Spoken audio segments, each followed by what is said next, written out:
खुलुमबाय आसा खालामो नोंथांमोना बयबो मोजाङै दं होननानै गोबाव समनि उनाव आङो खन्थाइ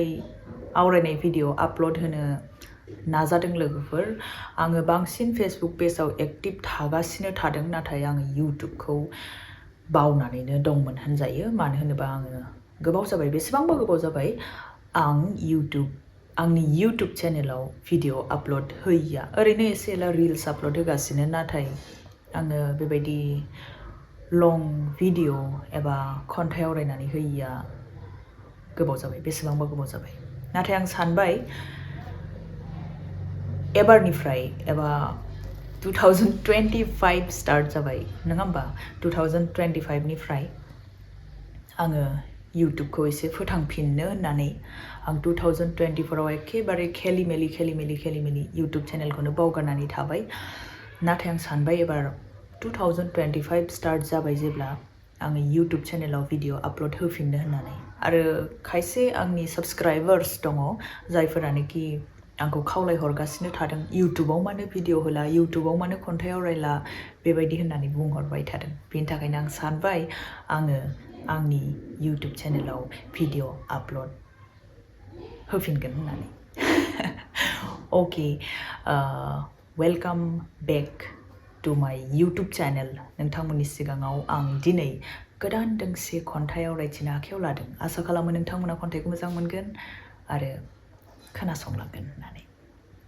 आरो कमेन्ट हरब्लानो जाबाय नोंथांमोना खन्थाइखौ माबायदि मोनदों लोगोसे भिडिअ इउटुबाव आपल'ड होनांगौ ना होनाङा नोंथांमोना बबेयाव आंखौ बांसिन मोजां मोनो फेसबुक पेज ना इउटुब चेनेल मानो होनोबा आङो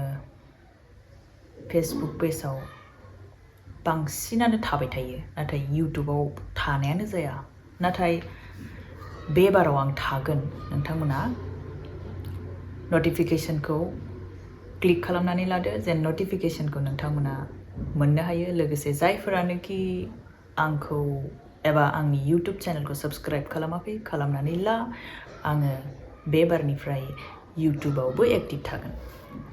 जियानो जादोला दिनैनि खन्थाइनि मुङा जाहैबाय नों मा सान्दों बे खन्थाइखौ आंनो लिरदों गोबावसैमोन बे खन्थाइखौ आं लिरनाया फेसबुक पेजआव नोंथांमोना मोनगोन बे खन्थाइखौ आं आवरायनानै दोनखादों नाथाय इउटुबावथ' आवरायनाय जायाखैमोन मानो होनोबा आंनि इउटुब चेनेला थैनानैनो दंमोन होनजायो मानो होनबा आं इउटुबाव नुजाथाराखैमोन माने ओरैबायदि नेग्लेक्ट खालामनानै दोननाय जादों गोजानाव दोननाय जादों लाइक इउटुबानो आंखौ गोसोखांलायलायदों आरो अके खन्थाइनि मुङा जाहैबाय नों मा सान्दों आवरायथिनो आखायाव लाबाय खोनासंलांदो नों मा सान्दों नों मोजां मोनाब्लानो आं नोंखौ मोजां मोनाबालासिनो थानो हागोन नों मोजां मोनाब्लानो आं नोंखौ मोजां मोनाबालासिनो थानो हागोन आं नोंखौ मोजां मोनबाय थागोन नों जेसेबां आंखौ खस्थ' होआ मानो आं सहायगोन नोंनि आंखौ नायनो बानायानो आंनि मुलि बेबादि आंखौ रावबो नायनो हाफेराखै खालि नोंल' बेवहाय आंहा गोजोननाय दं आं खिरा लायाखै नोंखौ मोजां मोननो आं खिरा लायाखै नोंखौ मोजां मोननो नाथाय आं थिरांथा लादों थैस' थांस' नोंखौ मोजां मोननो होनना गोरलै नङा हाखौ अख्रां अख्रांखौ हा खालामनो नाजानाया थेवबो आं फावसायना थायाखै नोंनो आं अख्रांखौनो लाबोना होफैनो नाजादोंमोन नोंदि लैथोखौसो मोजां मोनोमोन बेखौ मिथिखासेयावबो आंनि सानरेबखौ माब्लाबा बोलानानै फरायब्ला नों मिथिना मोनगोन आंनि सानरेबखौ माब्लाबा बोलानानै फरायब्ला नों मिथिना मोनगोन बेवहाय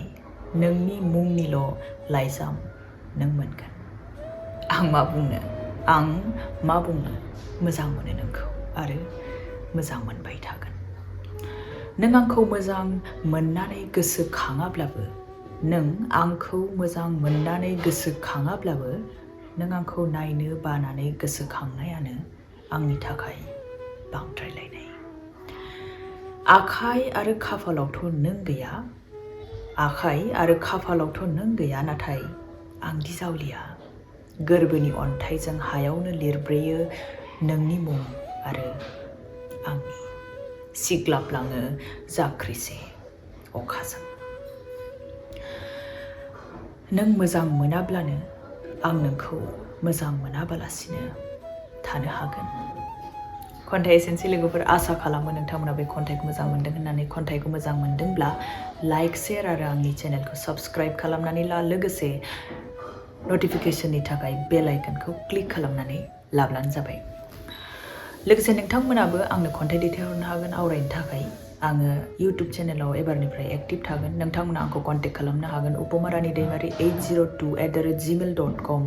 बेहाय नोंथांमोना आंखौ कन्टेक्ट खालामनानै खन्थाइखौ दैथायहरनो हागोन बेखौ आङो भिडिअनि